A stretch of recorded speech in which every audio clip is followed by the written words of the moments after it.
Good evening and welcome to Empower You. I'm Betty Overstreet, the Executive Director. It's good to see all of you here tonight. It's good to have those of you that are online here as well. Empower You was founded in 2011 by Dan Reganol, who is also the founder and CEO of Frame USA. Dan's vision was to have classes on a diverse number of topics meant to educate, enjoy, and engage. And I think we kind of do that every semester that we have, or at least we try hard. All of our classes are live streamed, so if you can't make it to a class, you can log on to our website at empoweryouohio.org 10 minutes before class time, and you can watch it from home. If you can't make it at all on any given night, then we have it on our website within a day or two after the class, so you can always go back and watch it at a later time. We are a free university powered only by donations, so towards the end of each class, we do pass around our little red buckets, and if you feel like you'd like to give something to help with our endeavors here, we appreciate anything that you may give. We do welcome feedback also on any of our classes, good or bad. We also like to get ideas from you. Some of our classes come from the audience. Ideas that they give us, one we had this year was on dementia, and that was given to us by one of our participants. Also, I forgot to ask Jack, are you going to take questions during your presentation or you want to wait? Okay. So if you have a question, just raise your hand and wait for one of us to bring a microphone to you so that everyone in the audience, as well as people online, can hear the question.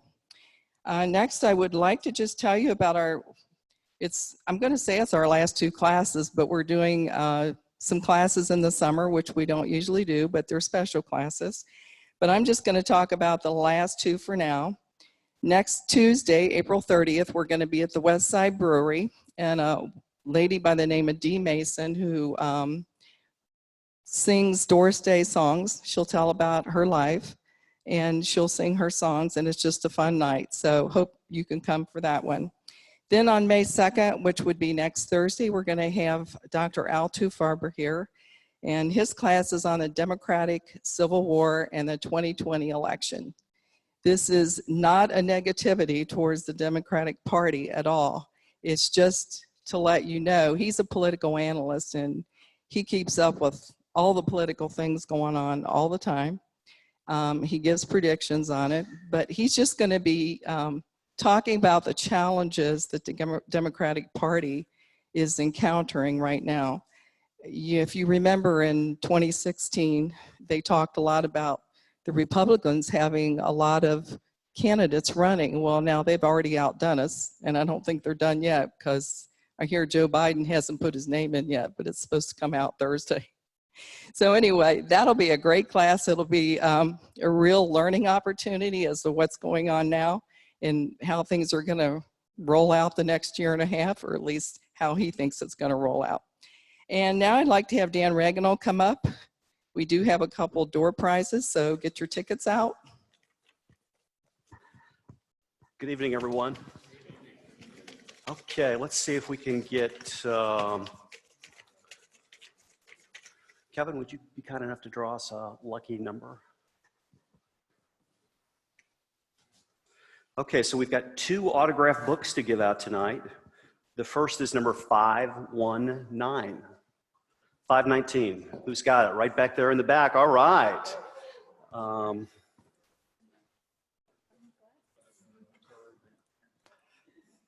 You'll have two copies now, sir. Your name again is? Daryl. This is Daryl, everybody. Let's give him a round of applause. And then we have one more. That is number 538. 538. Who's got 538? Not you, Daryl, right? 538. Anybody have that one? Okay, we'll try one more. How about 535? All right here. And your name again is? What is it? Let's give Greg a round of applause, everybody. Thank you.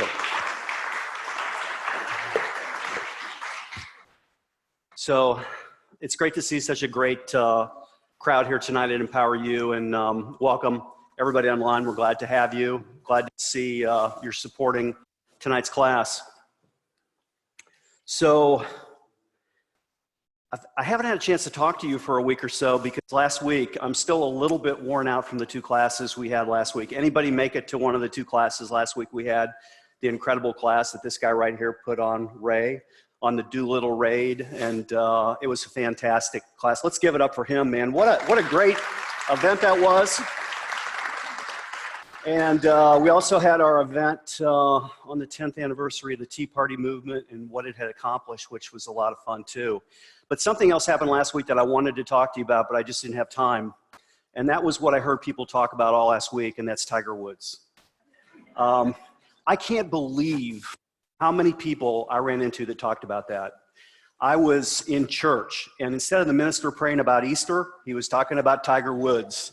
I was upstairs at the coffee pot. People were talking about Tiger Woods. I was at the gym. People were talking about Tiger Woods. And my wife, who my friend Sylvan back there in the back knows, who will not have anything in the world to do with sports, even she was talking about Tiger Woods. And I couldn't really figure out why.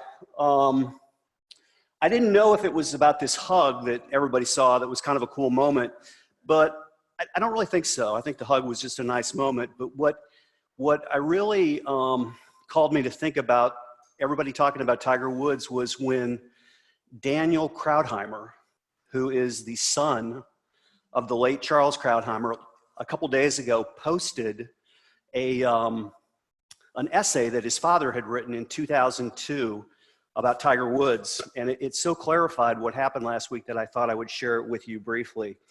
So this was an essay Charles Krauthammer posted on July 1st, 2002. Charles says, "There is greatness and there is greatness. We know it when we see it, but how do we measure it? Tiger Woods is the greatest golfer who ever lived. How do we know that? Well, he said, method number one, you could compare him to the former greatest golfer ever, the Golden Bear, Jack Nicklaus.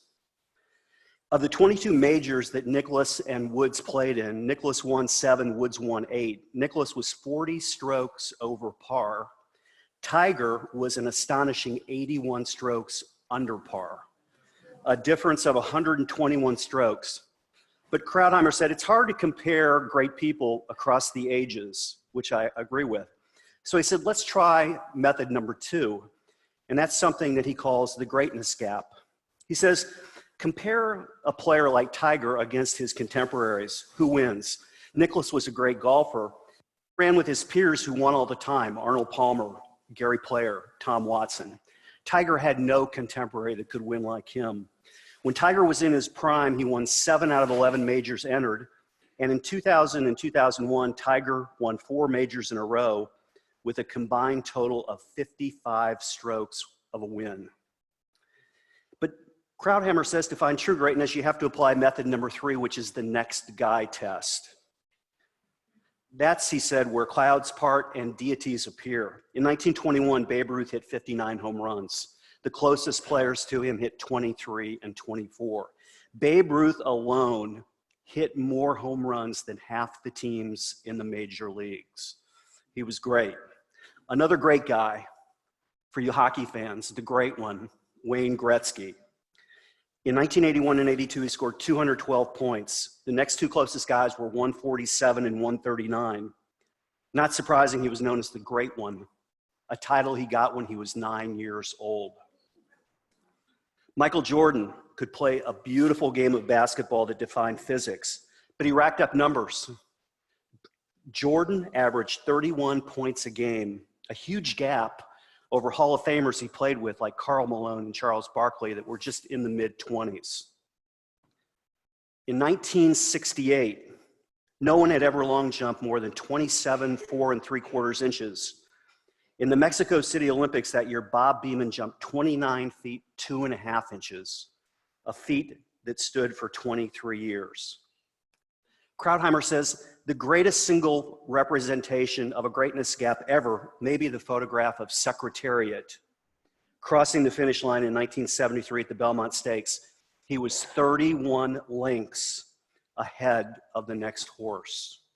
You can barely see the others in the distance. And these were the best horses in all the land. In 1971, Bobby Fischer played world championship elimination rounds against the best players on the planet. Fischer at one point in time produced a record 20 straight victories against the very best. Nothing has ever been seen like that before or will probably be seen again. There's a real greatness gap, Krauthammer says, in Tiger Woods for sure. Jack Nicklaus once said of Tiger Woods, "He's playing a game I'm not familiar with." That's quite a statement. The philosopher Lewis Thomas was once asked, what record of human achievements could we launch into space to be discovered one day by some new civilization? And Thomas said a continual broadcast of Bach would do, although that would be boasting. And Krauthammer ends by saying, for Tiger, I suggest we make a music video with Bach in the background, hitting those miraculous irons from the deep rough into the greens at Bethpage Black and all the majors. But then he says, no, the aliens who found that would think it was all computer graphics because no one could possibly believe that it really happened. And that's the greatness of Tiger Woods, according to Charles Krauthammer. I thought that put it in a great perspective. So welcome here, everyone, and on to our event.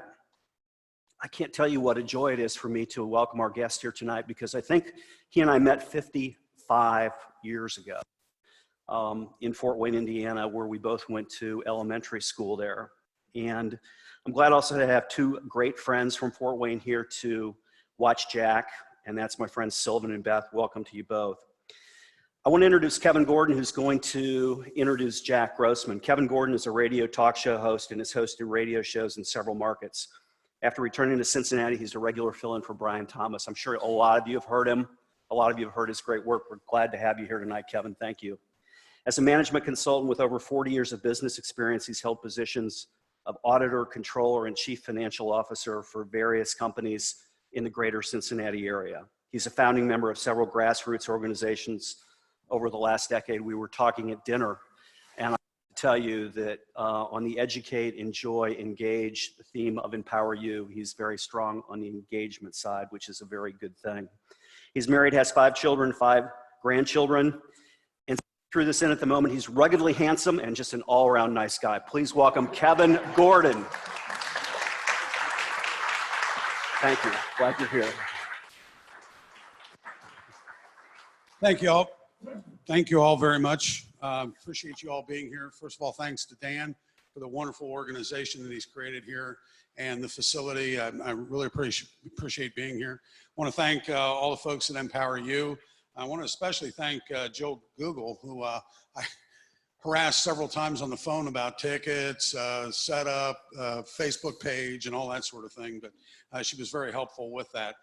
And I want to thank all of you for being here because this is a story that needs to be told. From the long of it to the short of it, as far as somebody that's known Jack Grossman, I only met Jack about 4 months ago. Somehow on Facebook, I got a notification of a book that somebody had written. And whenever I fill in, I'm always looking for somebody that's going to be unique, a book that maybe people need to know about. The empowerment type of thing of educate and letting people be informed. And of course, when it comes to stories about the Holocaust, which I'm seeing around the world, and we hear that 20% of the youth don't even know what the Holocaust was all about. I reached out to Jack and had him on the program. I think it was January 1st, as a matter of fact. Since then, we've done a long form interview that we're going to be posting on Facebook. There's some things that I got to do to get that up there. So you can check that out on my Facebook page or go to Kevin Gordon Radio, and it'll be up on Facebook, and I'm going to distribute it around as much as I can. And of course, to Jack's Facebook page and Child of the Forest Facebook page as well.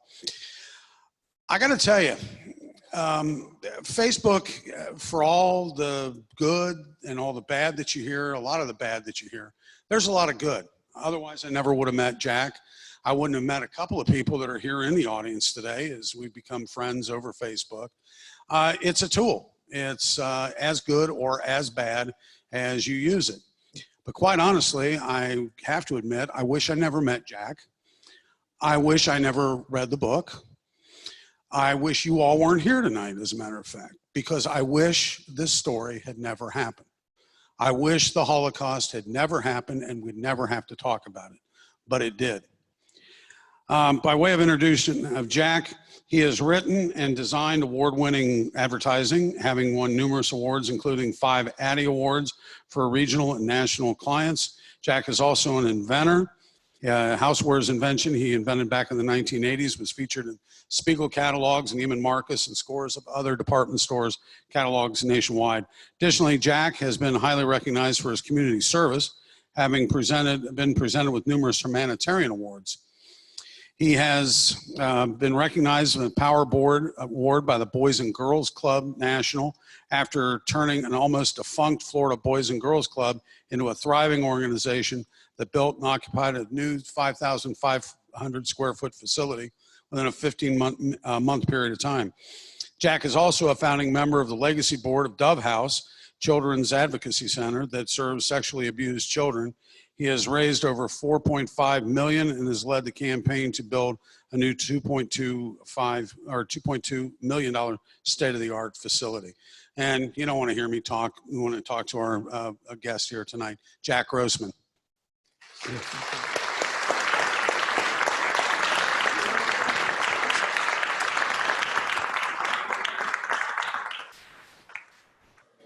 Thank you, Kevin. So you wish you never met me. I was hoping you'd pass down that ruggedly handsome comment, but I guess not. That's all right. Thank you, Dan. That's good. Okay. And if you can get some photos of this amazing crowd, that would be great. Welcome, everybody. I move a little slow. I used to do a lot of public speaking and did the Tony Robbins method, running to the stage, but I had a stroke in 2010 that almost took me out. It was a very close call. My entire left side was paralyzed. So I wasn't able to work for about 1.5 years, and I've come a very long way. Be here. Are we okay on the sound? Okay.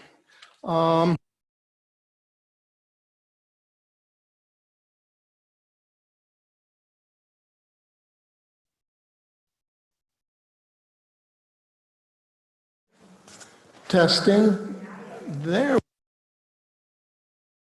Okay, no, I'm just kidding. All right, and Kevin, thank you, man. We've become close friends through Facebook. I'm going to talk about the movie project at the end here, the feature film that'll be based on an adaptation of the book Child of the Forest. I have met the investor through Facebook 3 months ago. So like you said, it's what you want to get out of it. First of all, I'd like to talk about the anti-Semitism that I faced growing up in all of the communities that I have lived in ever.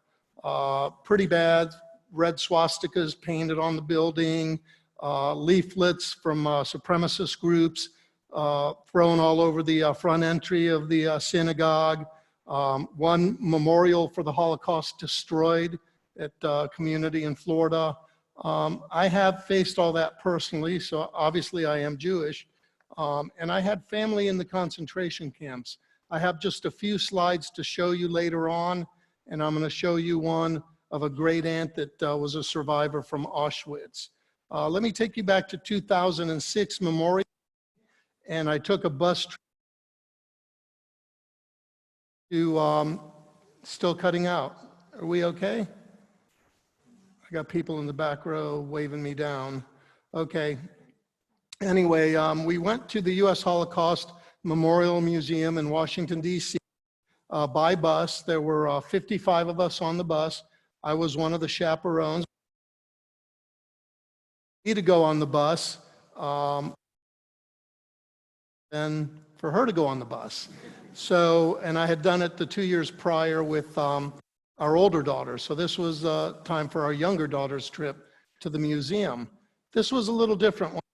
Museum, instead of escorted into a small banquet room, actually the size of this room, and a little bit you've seen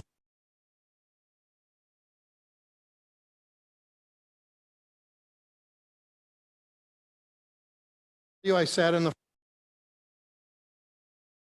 didn't think I heard it correctly. The stories were so unbelievable, so compelling that I couldn't get them out of my head. So the rest of the day, throughout the tour of the museum, the 8-hour bus ride, and the hour on by car to get back to our home in Mooresville, I just couldn't get it out of my head. And I wondered, number one, was there a book life? And number two, was I hearing it correctly? I think we have a new woman. That's okay.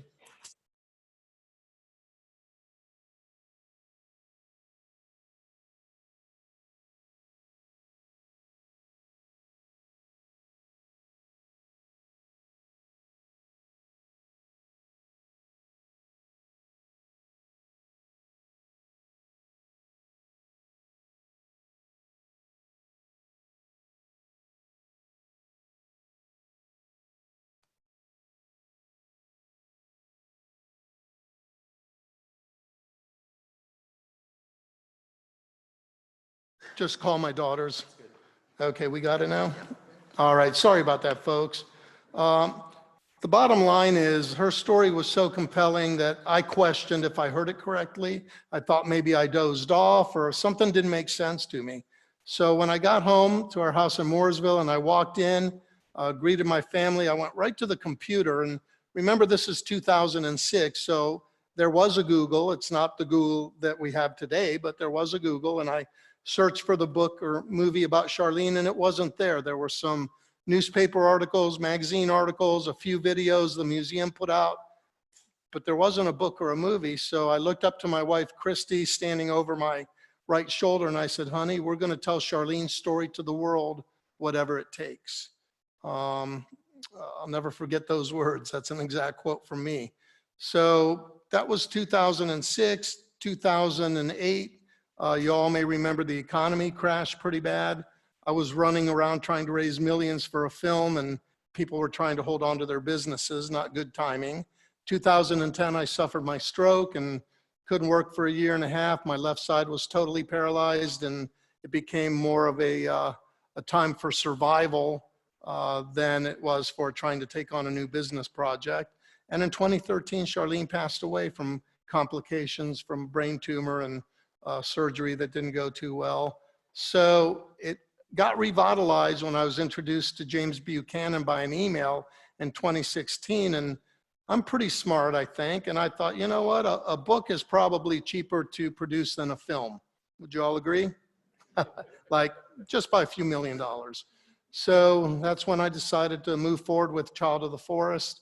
It's been incredible. It's really only been out since about end of October, early November. It's doing amazing. The reviews are amazing. And I'll talk about the progress on the feature film as we go along here. So how many of you are familiar with what a ghetto is, or what the ghettos were during the Holocaust? Raise your hands real high. Okay, for those of you that don't know, they were really encampments where the Jews were herded into once the Nazis and the Germans took over those towns, generally not on the great side of town, and generally flanked by barbed wire on 4 sides or walls. You know, if you were caught outside the ghetto walls and you were Jewish, typically meant certain death, unless you were going to one of the labor camps. The Horochów ghetto, which everyone has a hard time pronouncing the town that Charlene lived in, is Horochów. It sounds like, or phonetically would be Horochów, but she spent a long time with me to get it right. So I worked on it. Horochów, you kind of roll the R a little bit there. That was a little bit different. That had barbed wire on 3 sides and a river on the 4th side that flanked the ghetto. Just so I have a sense of how many people have read the book in its entirety, raise your hand real tall. Oh, not very many. So I'm not going to give away too much. I may do a little bit of a reading here or there, a paragraph, to give you a little taste of the nature of the book. So when I got in touch with Charlene, and I had called her in Washington, D.C., she lived right outside of D.C. She and her husband were volunteers at the museum, and I said, hey, I met you. I was on that bus with all the kids from Charlotte. I'm interested in doing a film and a book about your life. She was honored. She was really touched. And I said, I'm happy to drive there to talk to you and your husband about it.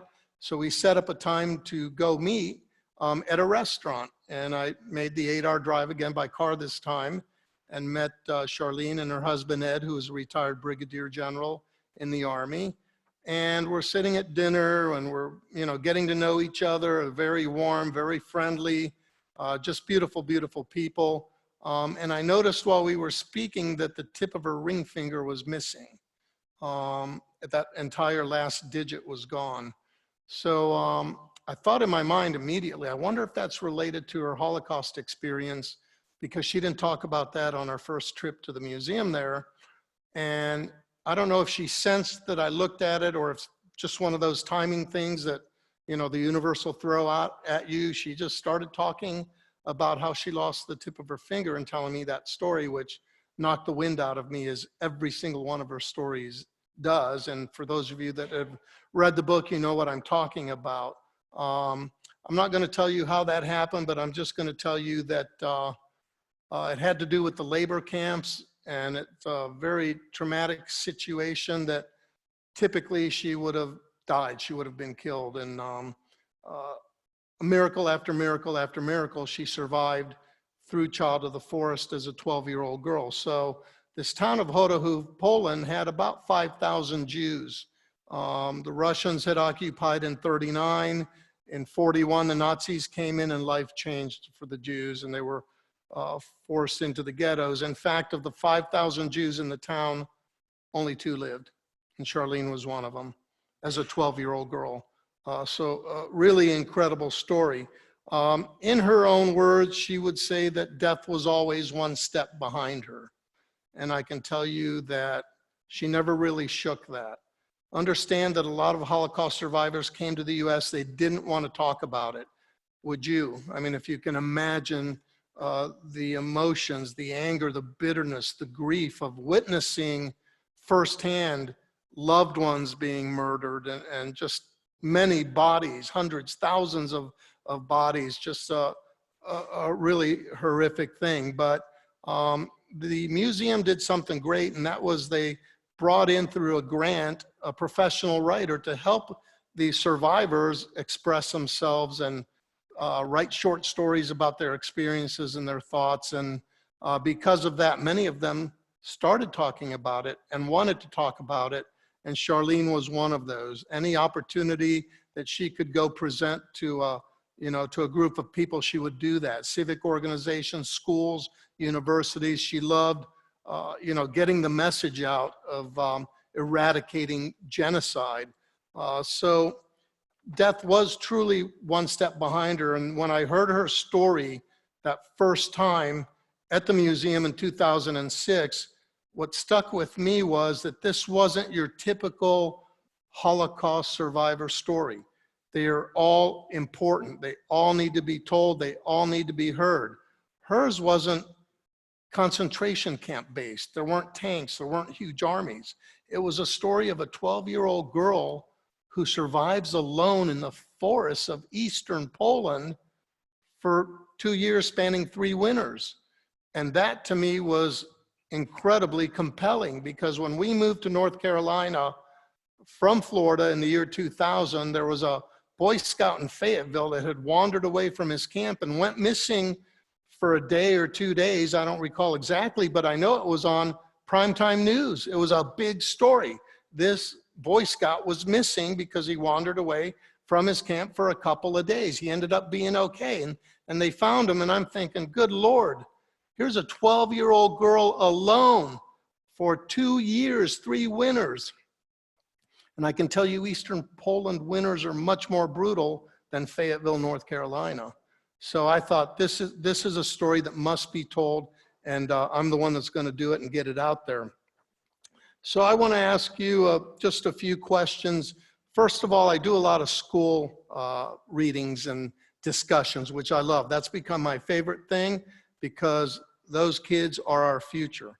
All right, they're the ones that can change things. They're the ones that can, make things right. And we've got to stop all kinds of hatred. But anti-Semitism is on a meteoric rise. It's unbelievable. I've got a petition going now because on college campuses, It's just unreal what the universities are supporting, the speakers they're bringing in, the rhetoric they're putting forth. It's just makes me furious. And UNC Chapel Hill is at the top of the list. I have 3 daughters that graduated from UNC in Charlotte. So it just makes me furious that I've supported them, and this is what they do, and turn around and spread all of this hate. But anybody here think they could have survived 2 years in the winter alone when you were 12 years old in a brutal setting with death camps looming nearby 50 miles away, and Nazis and Ukrainian soldiers literally hunting you so that every second you're looking over your shoulder? That's crazy, isn't it? She did. So the students that I've been speaking to, the 7th and 8th graders, are the age that Charlene was in the book. And their perspective is so interesting to me. And it's amazing. I feel a renewed hope in humanity because these kids are getting it. The vast majority of them are getting it and understand, you know, that bullying bullying on steroids is bad. It's really bad, and nobody wants to be targeted for any reason. So to give you an idea that this really stuck with Charlene, that in her later years, I'm talking decades later, she could be driving down the road, her husband driving, she's looking on the sides of the road. And you know how when you go down the highway, you see the brush and the trees on both sides of the road. And she's thinking, she's looking, inspecting the brush and the trees and thinking in her head, is this thick enough for me to hide in? This is in America. She's safe already. She's escaped.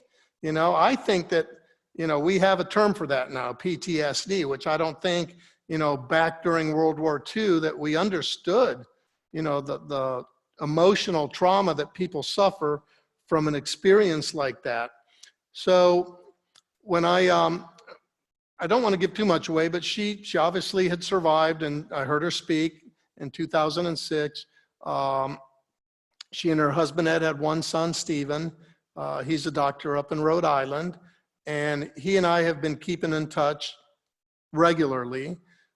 He compliments my perseverance all the time because the stroke didn't knock me down, the economical crash didn't knock me down. There are plenty of obstacles in this project along the way, just like there are in any business or anything you do in life. But when I told him I wanted to put a quote from him on the back of the book, he was honored. And it was so important to him that he put these 4 words on there, because Charlene drove these home. Anytime she spoke, she talked about eradicating genocide and also eradicating the 4 evil eyes, those being ignorance, indifference, intolerance, and injustice. And when you examine those 4 words and really look at them, you'll understand why that was so important to her. She definitely, you know, wanted to leave a legacy behind. We had this kind of promise. My promise was that we would tell her story to the world. And every time she would ask me, numerous times, Jack, why did I live? Jack, why did I live? So many perished, so many died, why did I live? And I would say, Charlene, so we can tell your story to the world. And her wish, her dying wish, was to leave this legacy of eradicating the 4 evil eyes. So I think it's kind of cool that Charlene and Ed are interned at Arlington National Cemetery because of his status with the Army. They're buried side by side in one of our, you know, most recognized, you know, honorable places to be buried, you know, with regards to the military. I want to tell you too that in 2006, when I took this project on, I was focused on the film. I wasn't thinking book at all. But like I said, I'm a fast learner. It only took me, what, about 10 years later to switch gears. So there are a lot of elements for the feature film that are in place because there are people I've talked to back then, think about that, 2006, that believed in the story so much that they're still sticking with me today when it comes to the movie. Isn't that crazy? They believe in the story. And that's really what this is all about, is her life story. And right now we are looking at investor packages. I have a nonprofit life, as you've heard. I've raised millions of dollars. I I have like this whole other life of raising money for children in need, sexually abused kids, veterans, different organizations, you name it. I've done a fundraiser for them, and I have a huge event May 4th. So once I get through that, I can promise you that my focus will turn to the movie, and I can tell you how you can keep in touch with me. It's on the last page of the book is my website, jackgrossman.com. And if you go to that website, you can sign up for a free newsletter. I don't send a list anywhere. I don't do anything with it other than we'll send out newsletters, and I'll tell you when it's funded. I'll tell you who the director is going to be. I'll tell you who the actors are going to be. We have an A-list actor looking at the project right now. So this will come to fruition, and you kind of are all going for the ride with me. You know, I love that we met on Facebook, and that just shows the power of connecting with people and building relationships, and that's what I've done to get this far. So does anyone have any questions so far? Somebody's got to have thinking of something about me, Charlene, Child of the Forest, the book, the movie, anything in the back.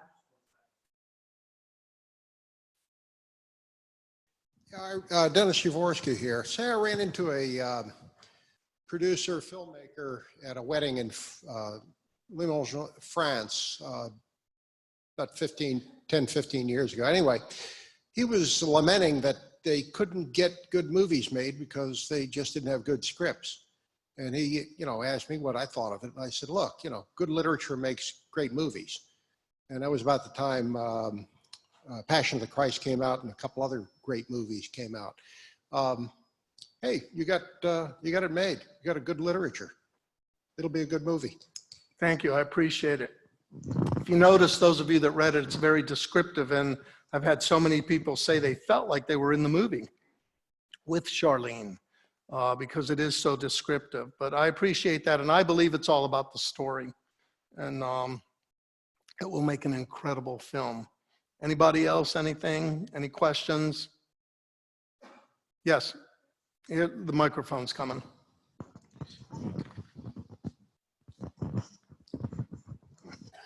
How did Charlene come to this country, and when did she come? Well, she tried to come before the Nazi invasion. She tried to come during the Nazi invasion. Her father kept applying for visas and was led to believe that it was coming, and it never did. Because he was an intellectual, he was frowned upon by the Nazis. I won't tell you what happened to him, but horrific, absolutely horrific. And after she survives, which, you know, I'm trying not to give anything away again, she is placed in a displaced persons camp for 3 years and wasn't allowed entry. Think about that, put that into perspective after what she went through. She had family here that was able to leave before the, you know, the Nazi invasion. So, you know, it was basically 3 years after the liberation. Anybody else? Right here. Okay. I've met Jack through Kevin Gordon, all through Facebook. Kevin got me the book, and of course it was signed. I picked up the book and I read it in 4 days. I couldn't put it down. It was just an outstanding book, and would highly recommend it to everybody. Thank you, Daryl. Question Thank you right very here.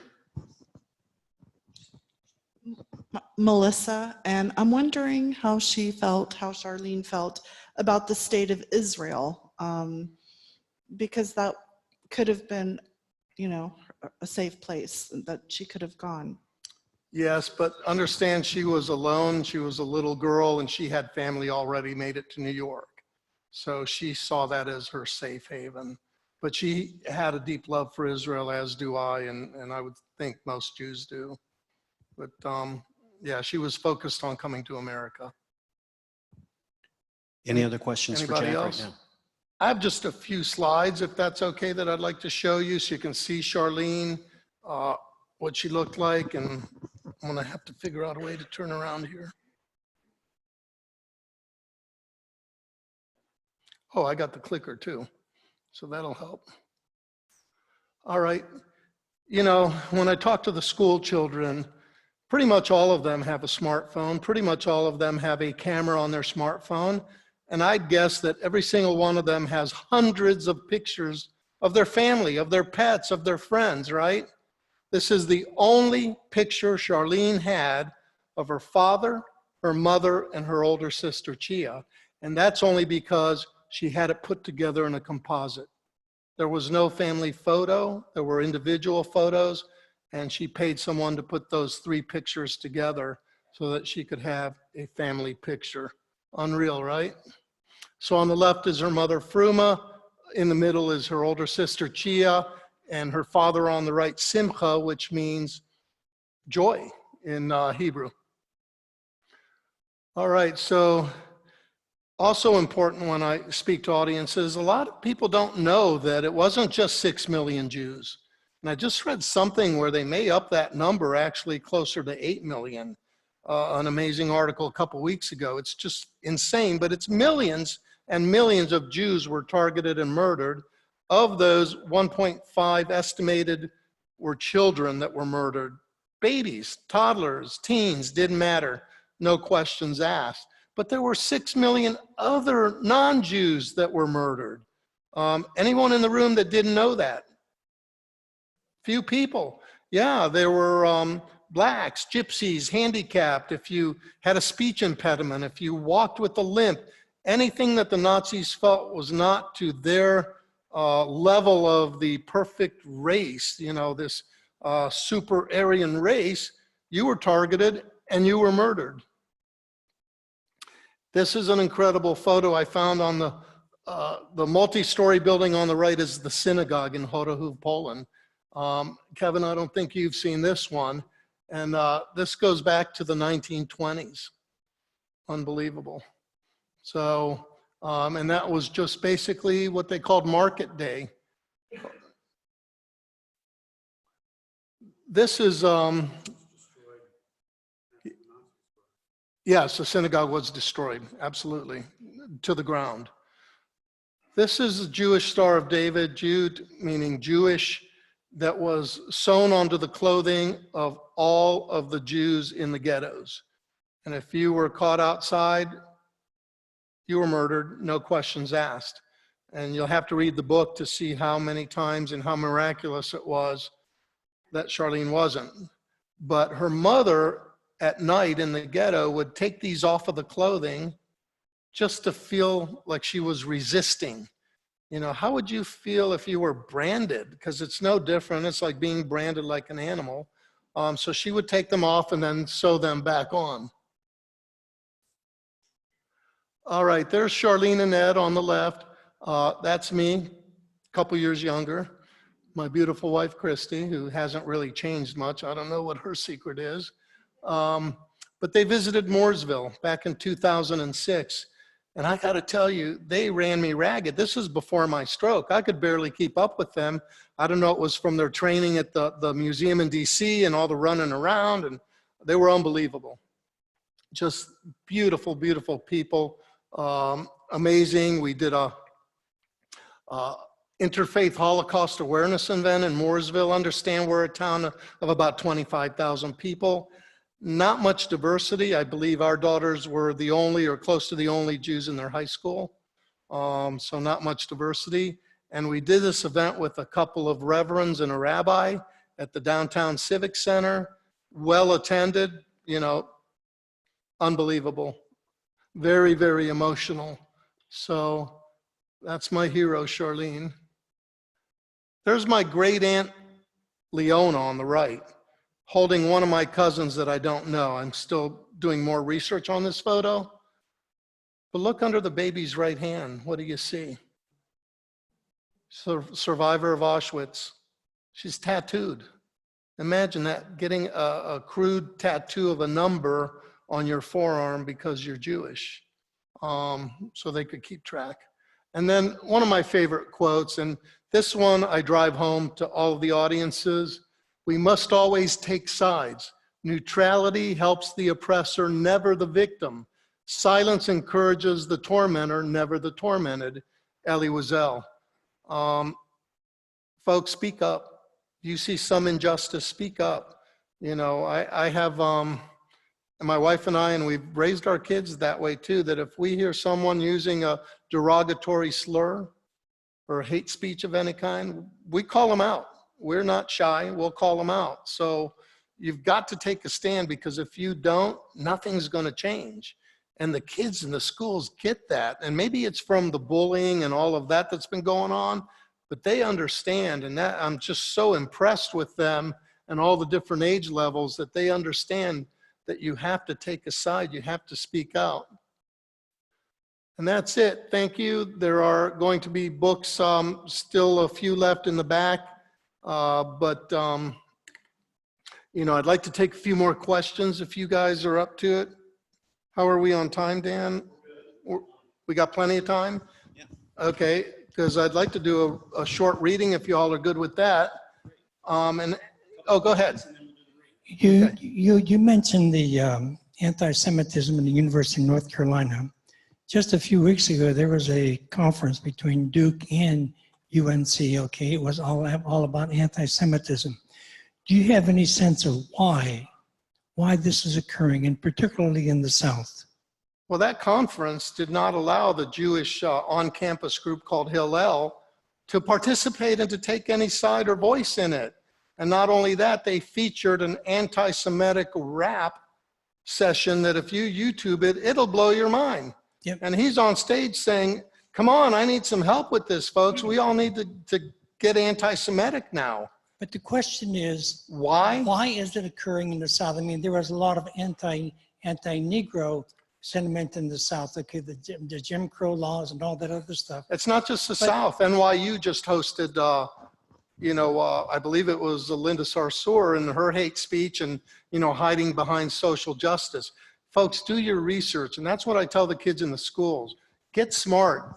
I asked a book club of 22 people and a Rotary Club of 50 people if they'd heard of the BDS movement. 2 out of 22 at the book club and 2 out of 50 at the Rotary Club. Boycott, divestiture, and sanction Israel. Folks, they're printing labels not to buy products made in Israel, like Sabra hummus, different products that come out of Israel, sticking them on the products in stores, doing everything they can. And it's being driven by some very famous rock stars and Hollywood individuals, and it's huge on campus. They're recruiting people out of their, I don't want to say ignorance, but they don't even know what they're getting involved in. So, yeah. One of the things about me is I just can't shut up. Anybody that knows me. Am I good? Okay. Yeah. In answer to your question, I went to Xavier University. I am a Roman Catholic. And about 10 years ago, they had a conference talking about the Palestinian Jewish situation. I don't forget how they built it. But going to that discussion on a college campus, a Catholic university, not one Jewish person was part of the panel. They had somebody from CARE, they had Palestinians there, and it was nothing but slamming the Jews. And in a group of 400 people, because I can't shut up, I said at the end of the thing, if you're going to have one of these conferences in the future, it would be nice if you'd have somebody from the other side. I didn't care. I can take care of myself. But I had a Palestinian woman follow me out to the car and tell me that I was an entitled white male. Well, apparently so. With my 2000 Camry, as she's getting into a Mercedes-Benz, and she had just come over from Palestine. So, yeah. And he's Anyway, ruggedly handsome, It is too. not just the South. It is, just listen. I mean, it is, as you mentioned, NYU. There are All over these- the place, Wake Forest, UNC, Chapel Hill. One thing, I have a petition going that's circulated through my Child of the Forest Facebook page, my Jack Grossman Facebook page, to get signatures protesting all of this anti-Semitism on college campuses and calling out UNC Chapel Hill. Not only did they host Linda Sarsour, not only did they pay her keynote speaker fees, all expenses, But the university endorsed this, and there was no balance from the other side. And then when I read this post later, a little further into it, and found out that they had required reading. This one will get you. Pay attention. Required reading for undergraduates, 19,000 students had to read this book, 21st Century Wellness. It's about health and wellness. Sounds innocuous, right? No big deal. It had anti-Semitic references in that book. Basically, one, calling out that the Jews were responsible, the ones in the concentration camps were responsible for their own death because they did not understand their intrinsic value. And that's why I show the picture with the children. What do 1.5 million children have to do with anything intrinsic? They don't know what that word means. So they're injecting anti-Semitism in the literature, in the books, and required reading. My goal is to make 19,000 of these books required reading at UNC Chapel Hill. And let's balance it out a little bit. I like that. Jack, we have a question right back here. Yeah. Hey, Jack, it's Catholic born in Morehead City. All right. Hey, who's financing this crap? Oh, it's interesting. They really haven't disclosed, where the main source of money is coming from. Most of us can guess, but aside from that, the universities are endorsing it. The different department heads, people involved at high levels of administration, and they're acting stupid after the fact, like, oh, we're sorry, we didn't know. You knew. These Jewish groups were trying to get involved in these conferences and seminars to voice their side of it, and they were rejected every time, at every turn. Hold on, sir. Microphone, sorry. In the Duke UNC conference, there was about $175,000 donated to it by the US government. And there you go. In so many cases, it's more than the paper trail, it's the people. And to me, to have these universities and their administrators promote hate, why? I don't understand that. I'm lost. And you've heard some of the numbers about people that believe the Holocaust never happened. People believe 2/3 in America. That's way overestimated. Not nearly that many Jews were murdered. So many statistics out there now, but it's on a meteoric rise. And not just in France and Poland and Germany, in the US, and not just on the campuses, everywhere. My ray of hope is that these 7th, 8th graders and senior classes I've been talking to, those teachers are engaging them in Holocaust study, discussions, trip to the museum. One teacher from a Christian school had a class she took to Auschwitz.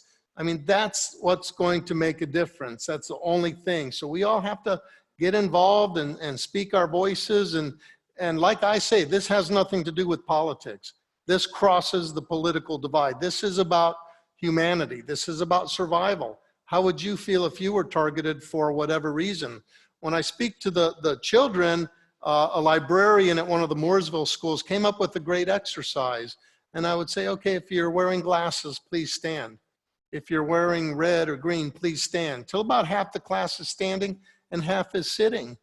And I would say, okay, those of you who are standing, you're being targeted by the Nazis, by Hitler. They want to murder you because you're wearing glasses or you're wearing red or you're wearing green. It doesn't matter, right? You're Jewish, you're a gypsy, you're handicapped. You just didn't fit their mold, right? You're being targeted to be murdered. Those of you that are sitting, that's your best friend, that's your neighbor, that's somebody that visits your shop. You're the shopkeeper, they're your customer, you know them personally, and you're going to turn them in tomorrow.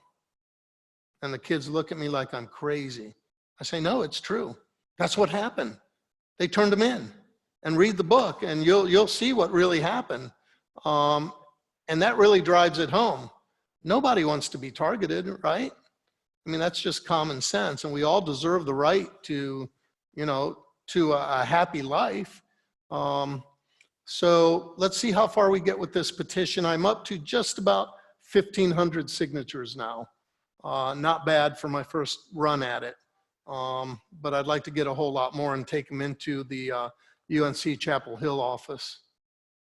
You have a question back there, Dan?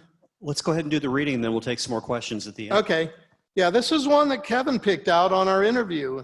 And I did more, less graphic ones for the 7th and 8th graders and the school children. This one was a little more intense. This is from a chapter called The Haystack. And The Haystack is one of the most horrific stories that Charlene encountered of the many, many, many. And you'll get a little taste of it here. I'd seen bodies, perhaps hundreds, sprawled out on the ground in all sorts of horrific poses. I'd watched men, women, and children hung and shot for no reason other than that they were Jewish. But all these details had happened in the ghetto, a place of ugliness and squalor, a place where rats picked over our bodies until starvation led us to kill them for food. It was a place where a truck passed through every few days, yanking people, children, women with their babies, old people, anyone not working off the street and took them to their deaths. I'd watched from my little window as my gray-haired pediatrician, Dr. Grossfield, was beaten with sticks and then dragged to the back of a truck with grated sides. I'd seen women and children cry out, knowing what was to come, Dachau or a bullet to the head, then being dropped into a ditch. I watched the truck slowly pull away and listened to women and children screaming to darkened windows. Tell my daughter, tell my son, tell my mother. But I'd never felt like this. Standing over the bodies, I looked up into the deep starry night and then across the dark field. These were just men. Farmers did this, Mama. This field, this night, this is not the ghetto. These weren't soldiers. I know Neshomala, which in Yiddish just means sweetheart, basically. I hugged my arms across my chest. There is no place for me. There are no people for me. Only you, Mama, and Chia, beautiful Chia. I'm waiting for you, my love. I pulled my coat over my shoulder and made my way as quietly as I could into the woods, listening for Mama's voice on the breeze. It's a 12-year-old girl witnessing all of this. It's unbelievable. And when she told me in person the haystack story, that was one that definitely, I felt like I got kicked in the stomach, And she told me that she only remembered one of the names of her newly found friends, and it was the baby.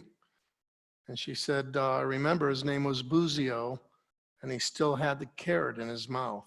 I mean, she had a carrot, she gave it to the baby because he was teething, and that's what she remembered from that horrific, horrific scene. All right, Dan, anybody else? Questions? Yes, sir. Hold on Can we just bring a the mic second. up here? 1 second. Mel. Everybody should think there's a little secret here in town in the Cincinnati Museum Center, Union Terminal. There is the Holocaust Museum, and it is now open. Awesome. When did that recently open? Wow. And that's moved from over on Montgomery Road where we did a tour a few years back. It was an incredible trip. Jack, tell me one thing. So for those of us that don't have all the facts and figures, when we hear this whole denial movement, what's the best thing for us to say? Wow. You got to be out of your mind. I mean, I just can't even believe that.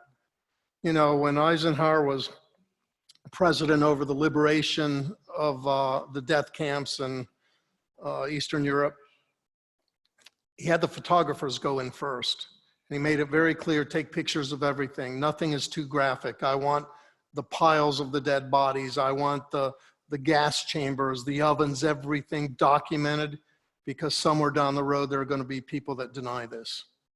How can you deny the factual evidence?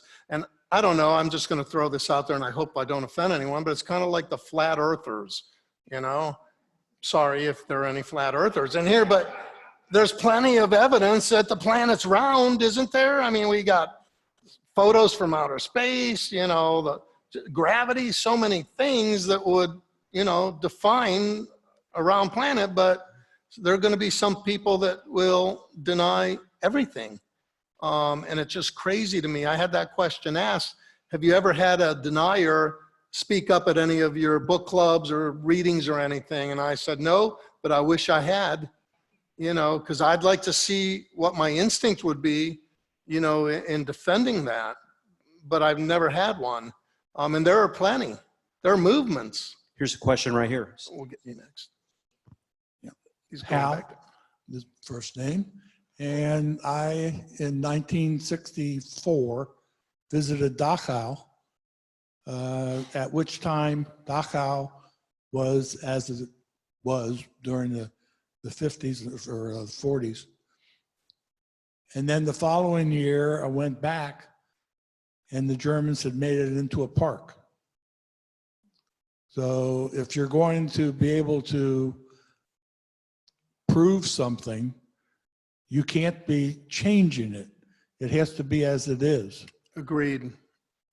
Agreed. I think there's still a little bit of denial going on there for sure. This gentleman was next, and then we can go to her. Or Actually, go to her. comment on Dachau because I was there in '74. Okay. But they told us no Jews were killed there, which I found hard to believe. What? So the Germans were telling us, we didn't kill people here. And I'm looking around going, seriously?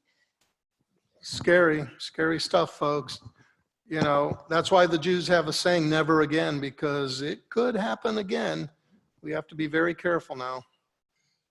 I interview veterans for a livelihood now. I don't get paid, but I do get paid and rewarded. I've interviewed three separate men from different divisions that liberated Dachau. One who went into the commandant's office before he had already escaped and has in his home today his Walther PPK, but I also have original pictures taken at Dachau and interviewed the men that machine gunned the Nazi SS men that they captured there. And we have the original pictures taken that day of all the dead. And there was 100 boxcars out there that were full of bodies that had not been removed from the train, not counting what was inside. A highway's named for this gentleman that I interviewed, this particular one. And he would never talk about it, and I don't want to make this too long. But one of the men, when he walked up to the fence, they weren't allowed to touch these people. Because there was all types of communicable diseases and things of that nature. And this fellow was a coach of our football team, and he wouldn't talk about this, what his experiences were. And 30 years later, a guy he liberated and had spoken to on the other side of the fence come walking across this football field and walked directly up to him and said, "You must tell the story. You must tell the story." And Absolutely. Jack, we have a question online in the back. Oh, okay. Thank you, Jack. We have an online viewer who has a story and a request. He says, "My name is Henry Feinkel. I am a Dutch child survivor with a story similar to Anne Frank, with a happy ending in that I am here, alive. I would like to recommend the audience to visit the Holocaust and Humanity Center at the Union Terminal to learn about Cincinnati Holocaust survivors." Excellent. Very good. And you brought up an interesting point. I'm going to let Kevin speak to this because he did a little of his own research on the comparison of Anne Frank and Charlene. And I don't know if you remember, you don't have to have exact dates, but the general. Well, it's interesting that both of them were 12 years old. I believe Anne Frank was born in June of 1929. Musia, Charlene, or Shulamit Perlmutter, she went by the nickname of Musia, was born in December of 1929. The Nazis or the Franks went into hiding in August of 42.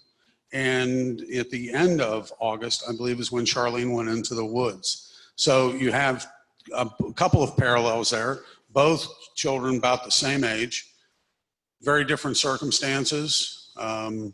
I've been reading a lot here recently about Anne Frank, and the difference in the story of being penned up in a room, and you know, obviously she wound up dying in a concentration camp. But I've got a 12-year-old granddaughter, and I just cannot imagine a 12-year-old child wandering through the woods every day, every night. And I want you to talk about her little graves. Yeah. This is a little girl, 12 years old. Every night before she'd go to bed, before she'd go to sleep, she'd dig a little hole to keep herself warm, pull leaves over the top of her. And she called it, referred to it as her little grave. Every day for two full years, plus the 3 winters over a 2-year period of time. I just, when I try to picture my granddaughter in that situation, it just drives me crazy. So. Her little grave. Yep. When she told me that, that was heartbreaking. Heartbreaking. Who's got more questions? Right here. My name is Karen. We visited the Wright-Patterson Air Force Base Museum, and they're working on it. They're improving it, the Holocaust exhibit there too. And I had my 7-year-old granddaughter with me, and her mother did not want her to look at the pictures because she said she'll have nightmares. It's too painful for her. I don't want her to look at it. So I'm just wondering, and probably that would be true, I'm wondering what age would you think a child should start looking at that? That's a great question, because when I got invited to start doing these school readings, my very first invitation was to read to 1,000 7th and 8th graders, part of the school district where I live, broken up into 2 days and different sessions. And I didn't know if 12 and 13-year-olds were too young. The teachers had read the book, the librarians read the book, and they said, absolutely, this is a great age for it. And then recently in Marietta, Georgia, I sent some books, shipped them, and did a Skype follow-up after all the kids read the book. They were 10 and 11. They were in advanced class. They were amazing, remarkable. They got it. And I can tell you at the end, when they all held up the book, and I think there were 27 of them in the class, and they took a group photo. It's on my Facebook page. All of that stuff brings tears to my eyes. I mean, there's, you know, and, you know, Stephen Schiff, her son, had a relative he sent a book to, and he emailed me and said, you filled in so many blanks I did not know about Charlene. Thank you. I mean, it's just crazy. This has been so rewarding. But I would say if they're advanced, 10 and 11 apparently was okay. 12 and 13, they've got the perspective of being the age of Musia during the story. And then I've had some senior AP classes that were remarkable as well. All the students have been amazing, but I don't think I'd go younger than 10. We have a question here. Hi, I'm Carolyn. With Hi. everything Charlene had gone through in her later years, was she able to enjoy life I would say here? and absolutely put yes. things out of her mind? Absolutely, yes. I got to tell you that through my nonprofit work, I have met hundreds of celebrities, and I do mean hundreds, and some pretty big names. And at the last school reading I was at, I had mentioned to them, you know, like Rod Stewart. This was a 7th or 8th grade class, and they looked at me like, who's Rod Stewart? I said, I am getting old, aren't I? Well, you know, Evander Holyfield, 5 times. Who's Evander Holyfield? They didn't know any of them, but most of you, I think, would. So my role model is not one of the celebrities I've met. My role model is Charlene. Either when she was 12 or as an adult, she was the kindest, just most gentle soul you could ever meet. I mean, she did not show any bitterness, any anger. I think she thoroughly enjoyed life, which I don't know that I could ever lose that. I don't know. But she managed to. So when I'm out on a cold North Carolina day and I'm removing frost from my windshield with the credit card and those shavings are covering my hand and I'm freezing, I'm running late for a meeting, and I think, Jack, what are you upset about? This is nothing. And I think of Charlene, and she guides me on a daily basis. When I think I'm stressed out, I immediately think of Charlene, and my family does it. And I've had a lot of people that have read the book say that they carry Charlene with them every single day. So that's one thing that I hope people get out of the book. But I think she thoroughly enjoyed her speaking engagements, her family, 2 grandsons, just, you know, definitely in the moment. Couple more questions. Anybody else have anything right here? My name is Shelley. My father-in-law is a Holocaust survivor, and my husband, I would say he has suffered too, and the children of the survivors also feel a certain way.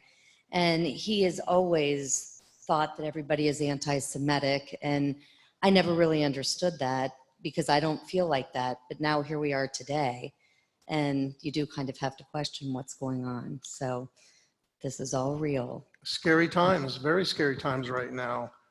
You know, I love people.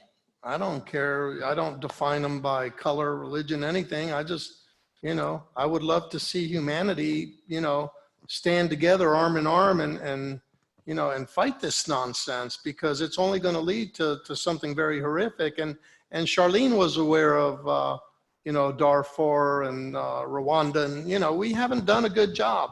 So I really mean when I speak to the children and the students that they are our future. And I drive that home. I say, kids, we kind of messed up, but you can fix it. You guys are our hope.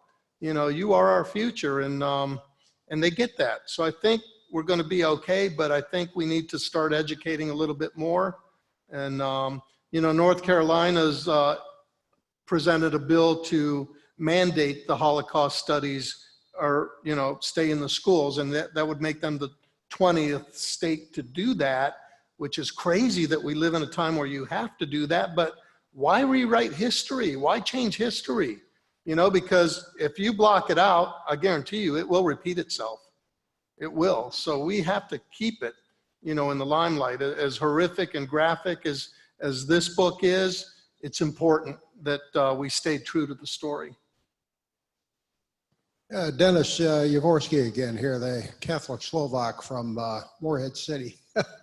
Hey, not to put too fine a point on it, it's happened over and over again. And the same method or the same formula has been used to create these slaughters. My brother was in Congo, French Congo, in the 90s when Rwanda blew up. And we were in for it after 9/11, except George Bush went cowboy and wiped them out. But the same formula is used over and over again. And it's going to happen again. It's happening again now. Can you talk about the methods the Nazis used to subjugate and eventually exterminate? Oh, well, it was propaganda would probably be the first word that comes to my mind. And there were Jews at the time that thought Hitler would be good for Germany. The general populace thought that Hitler would be good for Germany, you know, and hindsight obviously tells us otherwise. You know, but in terms of killing masses, millions of people, you know, they basically lied to them. And, you know, like when they said, oh, you're just going to take a shower when you come out, we got new clothing for you, you know, all of these wonderful things are going to happen. And, you know, instead they're, you know, gas pill was dropped through a little hole in the ceiling and they all died, you know. So they were kind of led along to believe certain circumstances and things, you know, were going to be better for them, and they weren't, you know. And if you tell a lie long enough, you know, a lot of people will believe it. That's for sure. Kevin, do you have anything else you want to add to the presentation? All I can say is that this is a haunting book. It will stay with you. It needs to be read. The story needs to be told, and I can't wait to see it as a film. I don't know how you can match some of the scenes in a movie, but it is, I recommend it to anybody. We're working on it now. Yeah. Jack, do you have any last words you want to add? You know, just thank you all for attending, and I do appreciate your time and its value. And, you know, hopefully you got something out of tonight. If you read the book, would love to hear from you. You know, drop me an email, drop me a line, let me know what you thought. Once again, thank you, Dan, and, you know, and Betty and Jill, and, you know, anyone involved in putting this together. What you're doing here is awesome. Let's thank our guests for coming from North Carolina. Thank you so much. You were great. Thank you. Just a couple things I forgot to introduce our great team tonight. We've got Betty Overstreet, our executive director. Let's give her a round of applause. We've got Bill Roll, our treasurer, right back there. Thank you, Bill. We've got Jay, our producer, in the back. Thank you, Jay. Thank you, Jay. And Jill Google, who I know you talked to a lot. She got sick this morning, was really upset she couldn't be here. A couple other things I wanted to share with you. Like Betty talked about, we don't normally have summer classes, but there were a couple classes we felt that were so important that we needed to do in June, so we don't want you to forget about us. The first one will be on June 6th of this year, and it will be the 75th anniversary of D-Day. For those of you who have enjoyed the history, this is a class, it will not be nearly as good as Ray's, but I'll be doing it. And I've been studying hard for about the past 6 months on the subject of D-Day. This will be a class that ranges from about January of 1944 through the end of 1944. It'll be a class of exactly what happened, how we got to D-Day, how the cast of interesting characters, Winston Churchill, President Roosevelt, Stalin, how they got together and made the incredible leadership decision that they needed one person to unite the Allies, and how that decision led us through D-Day and everything that transpired along with it. And you'll see exact maps of how it happened in the months of 1944. Hope you'll join us for that. On June the 12th, we've never done a class on Ronald Reagan. That night we'll be presenting his famous Brandenburg Gate speech. It'll be played in its entirety. And then we've got a Nazi survivor who will be coming in that night, who will talk after it and talk what it was like to, not a Nazi survivor, but what it was like to live behind the Iron Curtain. He's a great patriot now, and we look forward to that. And then on August the 17th, I do believe, we've got the 50th anniversary of Woodstock. For some of you people, and Jack was just talking about Rod Stewart. I've got to tell you, in his day, his hair was much better than Rod Stewart's ever was. Thank you. He was incredible, and we will be replaying about 2 hours of the Woodstock movie that night, and it will be a great event. We hope you join us. Thanks for coming to Empower You, everybody. Have a great night tonight. Thank you. Oh, and please, Jack will be in the back. Grab a couple of his books. They're $12 and $18. I'm heading up.